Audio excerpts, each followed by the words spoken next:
Gabriel, Yeah. man, another week, the last week of last of 6 weeks. Yeah. I can't believe we're crazy enough to do this again. We did this for 4 weeks, and we thought we were crazy. Now we've done it for 6 weeks.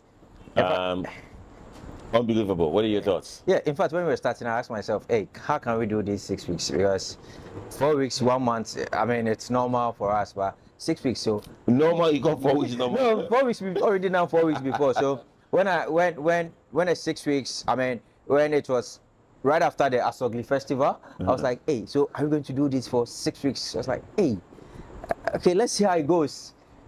The first J30, I said, oh, we have experienced J30 before, so this shouldn't be an issue. Right. And right after the 2 weeks of the J30, we started the J60. I thought, oh, we have done J60 before.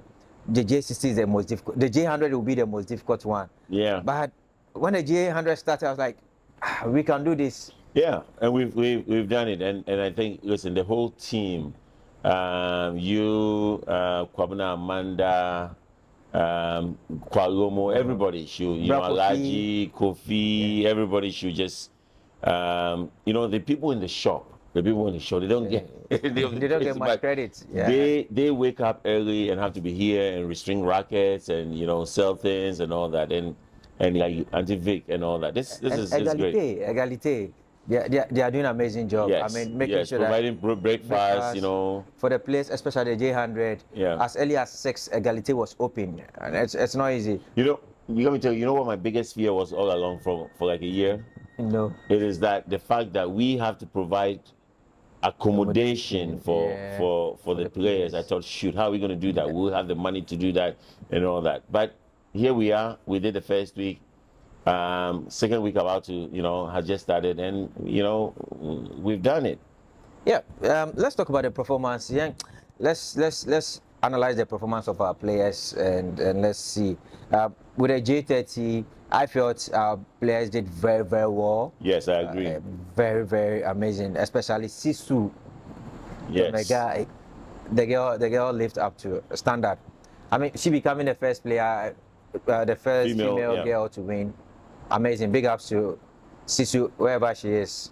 But with the boys, well, you showed me something last night. Botswana boy beating 14-year-old Rangoon from Botswana. I don't know what they're doing in Botswana, but this kid went to Ivory Coast and beat Frankie Marshall. Yeah. Frankie Marshall won one of our J30s and J60s. But I'm surprised he went back to go play a J30 when there was a J100 going on here.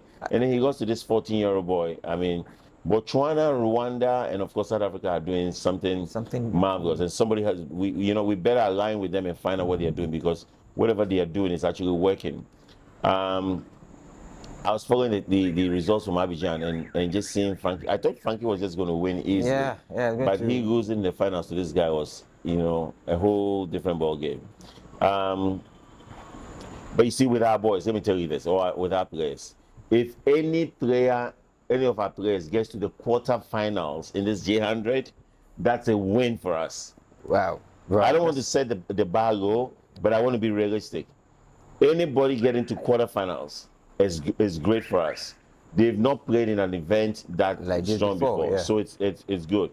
We get to qualify. If they can get to the semi-final, even better. Yeah. So Hanif is in the quarterfinal, second round. Yes. Lamek Bakebase is in the second round. Yes. Rafael Niankra is in the second round.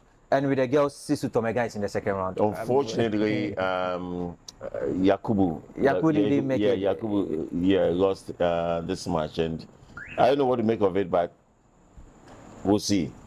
Other than that, I think, you know, whether we like it or not, this is affecting not just Ghana, this is affecting the whole of West Africa. And again, as I've told you, I want us to get together with all the tennis federations in West Africa, from Senegal to Gambia, Guinea-Bissau, to Togo, Guinea, Ivory Coast, Sierra Leone, Liberia, Ivory Coast, Ghana, Togo, Benin, Nigeria, Cameroon, Mali, all those people again. Let's find out if they're ready to host. But of course, some of these places are not conducive to have this event, so that's fine. But otherwise, let's see how. I was telling my friend in Togo today, listen, ECOWAS, right? The Yeah. political what's it, union Yeah. has already put down the structures for us. It's for us, the tennis people, to build Fix. on that Yeah. and then make it a big thing. And that's all. I believe Togo is having theirs ITF. That's in December. If it was well planned, I think right after a year, Togo should have been hosting ITF tournament. Ivory Coast shouldn't be clashing with Ghana because I know J30, most players won't go there compared to JJ100. Right. So I believe if such tournaments are being hosted, as you said, all the federation heads should come together and let's plan, because I'm sure next year Ghana is doing 10. Because this But listen, okay, let me give you what happens in Europe and America. There are players who are able to attain the top 100, top 150 in the world, and they never travel outside of their immediate geographical location. Yeah. That is what we need for West Africa. We want to be able to have so many tournaments here that these kids can quickly amass all the points and be top 150, top 100 in the world without leaving the sub-region.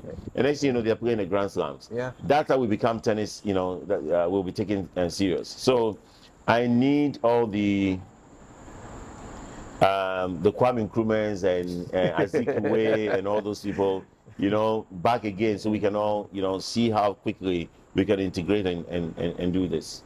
Let's talk about what happened in Cape Coast. That was last week, Thursday or Friday? Yeah. Friday, right?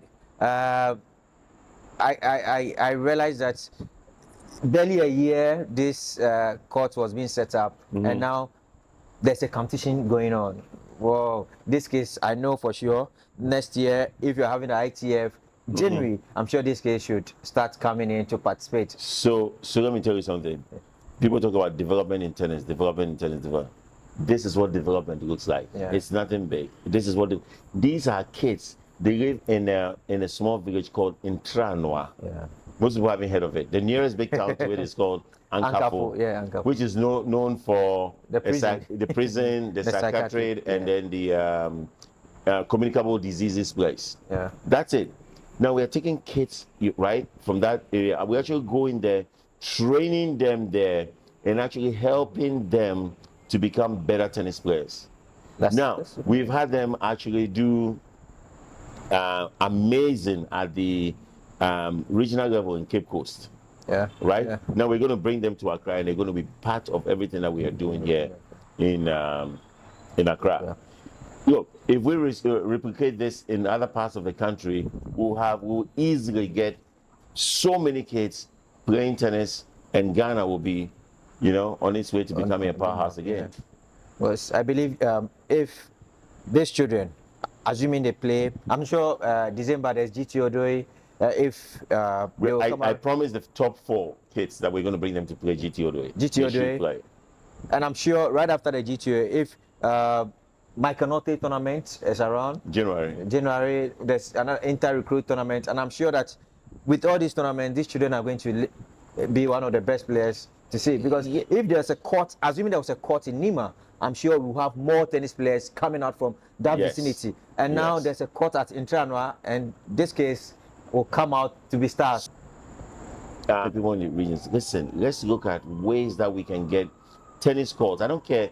The regional associations can choose the most remote parts of their regions and say, let's put a tennis court there, right? We'll go in, we'll grade a place for them, we'll put a net on it and have a clay court for them. But the most important thing is to hire a coach for them. Yeah. We'll get as many kids as playing tennis as we are playing soccer. And we'll be on our way, because we are going to get a whole bunch of kids playing, and the cream will rise to the top. And now those are the kids that will bring them to preserve and play. But listen, it's been a long day. I know everybody wants to go home. I'm ready for dinner. I really wanted to add this. I mean, I could remember Danladi said something that he really wants to invest into the town court in Tamale. And I'm look at all sure, that. Years to come, players, we are going to see stars coming out from the Tamale tennis. Hey, don't talk to me about Tamale. You know what I say about the North? Faster, stronger, higher. That's where we'll find the players from. Anyway, another day. Let's get going. Tuesday. Good chat. All right. We'll talk Thank soon. you very much. All right.